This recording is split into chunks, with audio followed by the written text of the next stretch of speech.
Pemirsa, kita masih membahas mengenai fakta dan mitos seputar diabetes. Nah dokter, ini fakta atau mitos ya dokter ya?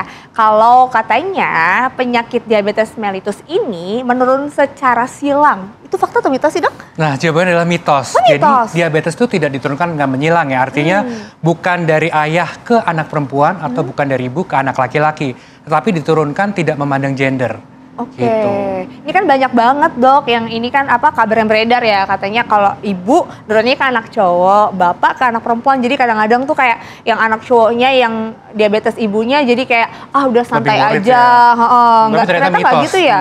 Oh ternyata mitos ya dokter ya. Berarti kalau misalnya kita nih ada orang tua kita nggak terkena, ternyata mampu jaga pola hidup, tapi ternyata kakek kita ada diabetes. Nah itu tuh bisa turunan juga nggak sih, termasuk faktor turunan nggak? Tetap ada faktor yang diturunkan, tapi secara angka lebih kecil. Jadi kalau kita tahu bahwa salah satu ayah atau ibu kan risikonya 3 kali lipat. Nah kalau pada kakek atau nenek itu bisa turun 1-2 kali lipat meskipun tidak secara langsung. Gitu. Oke, ini berarti memang lebih sedikit aja faktor risiko keturunannya ya dokter dibanding dengan orang tua langsung ya dokter. Tapi ini dokter kalau kebiasaan pola hidup atau pola makan yang sama nih dalam sebuah keluarga ini bisa menjadi salah satu penyebabnya juga nggak sih? Bisa, jadi kita tahu bahwa faktor risiko diabetes selain keturunan adalah pola hidup. Pola hidup ini memegang peran atau angka yang lebih besar sebetulnya untuk meningkatkan risiko diabetes. Termasuk bagaimana seseorang itu memulai pola makan dan kehidupan sehari-hari dari skala terkecil, misalkan di rumah. Keluarga, jadi kalau misalkan di keluarga makannya tanda kutip sudah kurang sehat gitu ya, biasanya akan terbawa dalam kehidupan sehari-hari. Entah itu di sekolah, di tempat kerja, dan kondisi ini tentu akan meningkatkan risiko diabetes lebih tinggi. Sebetulnya tidak hanya diabetes, tetapi juga sindrom metabolik secara keseluruhan.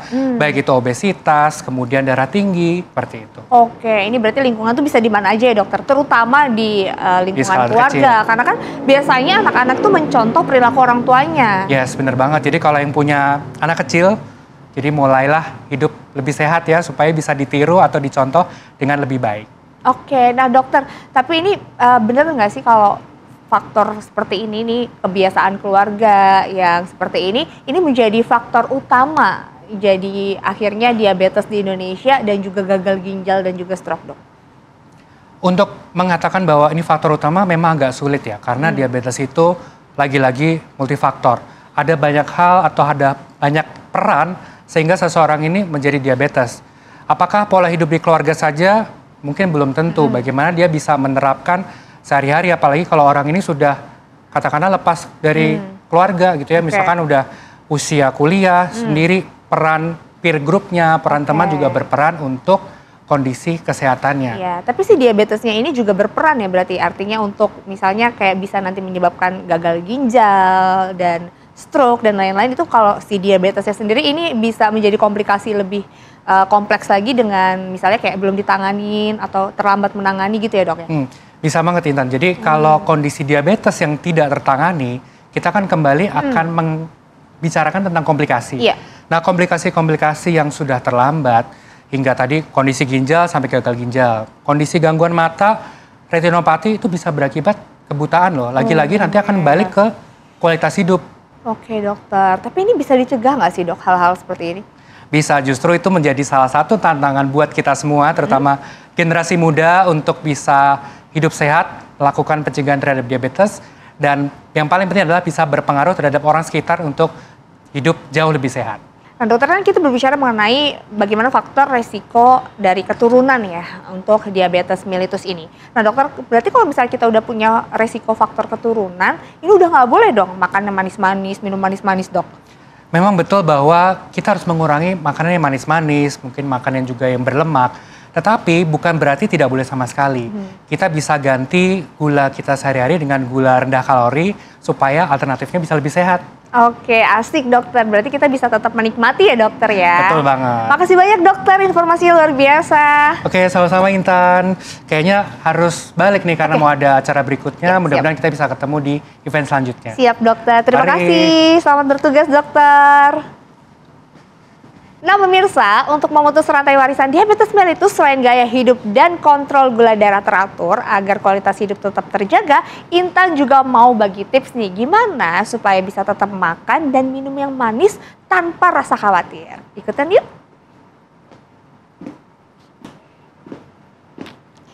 Ini dia nih caranya ganti konsumsi gula Anda dengan Tropicana Slim Diabetics ini. Manis alaminya bikin kita bebas khawatir. Tropicana Slim Diabetics, gula diabetes paling baik untuk diabetesi dan mencegah diabetes. Mengandung mineral alami kromium yang terdapat pada sayuran bayam dan brokoli. Terbukti efektif mengontrol gula darah.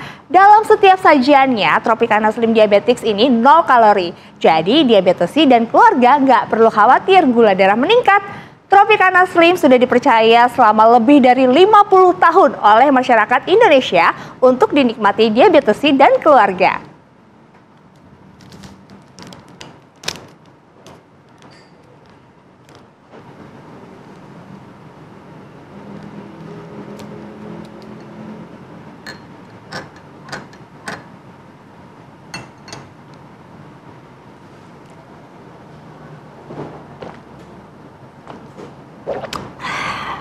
Tropicana Slim Diabetics manisnya pas sama seperti gula.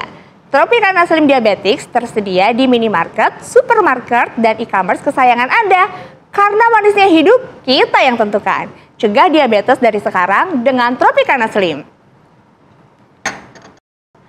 Pemirsa, tidak terasa 30 menit sudah Intan menemani Anda semuanya. Jangan lupa saksikan terus Hidup Sehat setiap Senin sampai Jumat pukul 8.30 hanya di TV One. Akhir kata Intan Somadina pamit undur diri. Indonesia, hidup sehat.